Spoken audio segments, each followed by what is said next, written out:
Back to JM academy. ഇന്നത്തെ വീഡിയോയിൽ നമ്മൾ കോമൺ ആയിട്ട് റീഡിംഗ് പാർട്ട് സി പാരഗ്രാഫ്സ് വായിക്കുമ്പോൾ കാണുന്ന ഒരു ഫ്രേസ്, അതായത് ഗ്രേ ഏരിയ എന്ന ഫ്രേസിന്റെ മീനിങ്ങും എക്സാമ്പിൾസും അതെങ്ങനെയാണ് പാരഗ്രാഫിൽ കൊടുക്കുന്നതെന്നുമാണ് ഡീറ്റെയിൽഡ് ആയിട്ട് ഡിസ്കസ് ചെയ്യാൻ പോകുന്നത്. അപ്പോൾ നമുക്ക് വീഡിയോയിലേക്ക് കിടക്കാം.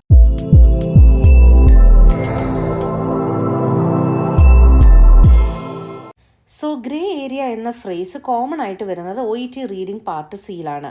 ആദ്യം തന്നെ ഇതിൻ്റെ മീനിങ് എന്താണെന്ന് ഞാൻ പറയാം.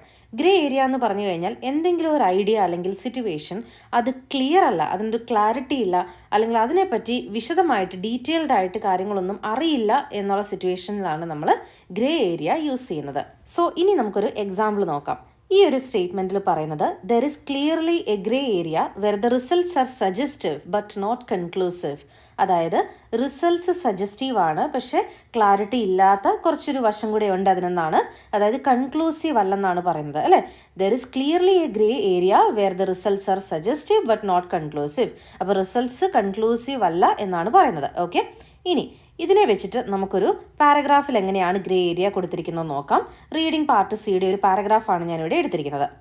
ഇവിടെ കൊടുത്തിരിക്കുന്നത് according to pediatric immunology specialist doctor Valencia Sauter, around 6 to 8% of babies are affected by allergy, while most children will outgrow them, some actually grow into them.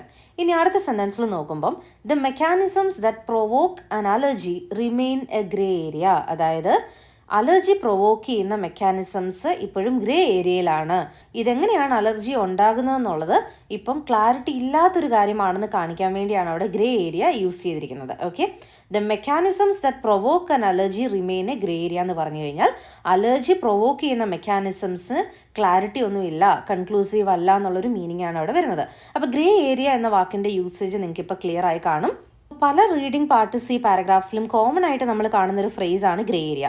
ഇനി ഗ്രേ ഏരിയ നിങ്ങൾ എവിടെ കണ്ടാലും ഓർത്തോണം, എന്തെങ്കിലും ഒരു ഐഡിയ ഗ്രേ ഏരിയ ആണെന്ന് പറഞ്ഞു കഴിഞ്ഞാൽ അതിനെക്കുറിച്ച് ക്ലാരിറ്റി കുറവാണ്, കൂടുതൽ കൺക്ലൂഷൻസ് വേണം എന്നുള്ളൊരു സജഷൻസിലോട്ടാണത് മീൻ ചെയ്യുന്നത്. ഓക്കെ, സോ ഈ ചെറിയൊരു വീഡിയോ നിങ്ങൾക്ക് യൂസ്ഫുൾ ആയെന്ന് വിശ്വസിക്കുന്നു. Thank you so much for watching this video.